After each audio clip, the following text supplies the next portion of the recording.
Hi, Jane Sjuts here with Peace Coaching Worldwide. Thanks for stopping by today. Recently, I got into a discussion with someone about traumatic stress and what it does to our emotions.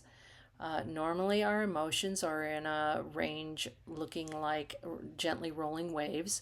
During our day, we might have things that affect us that make our anxiety go up a little bit and or our sadness go down, our emotions go down. But what happens when a traumatic event occurs and our emotions seem to get stuck in an on position? We're very anxious all the time, or they get stuck in an off position. We're very depressed. I was given a list of things that might indicate to you what it might look like if your emotions are stuck in an on or off position. So I thought I'd share that with you today.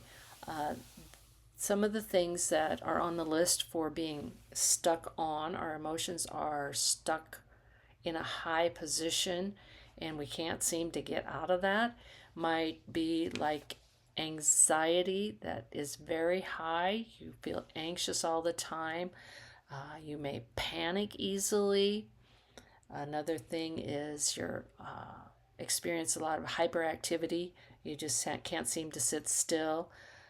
You might be someone who gets startled very easily. You have inability to relax. Again, you can't sit still. You have to keep busy. You're very restless, hyper vigilant.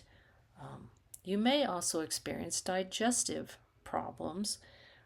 You may have emotional flooding. In other words, something happens and you just become very emotional, tears, and just you can't control yourself. Your emotions just run very high. You may also experience chronic pain. There may be sleeplessness that is involved, and you may also have hostility or rage. You just don't know how to control what's going on with your emotions, and so you get angry and upset. On the flip side of this, if your emotions are stuck in an off position after a traumatic event happens, you might experience depression, or you might have just a flat effect. You just no energy whatsoever. You might be very lethargic or feel kind of dead to the world, just don't want to do anything. You might feel exhaustion or chronic fatigue. There might also be some disassociation or disconnection with people, or disoriented. You might feel like you just don't know what's going on sometimes. There might also be some low blood pressure involved, or pain, or poor digestion. Our bodies tend to tell us when something is going on.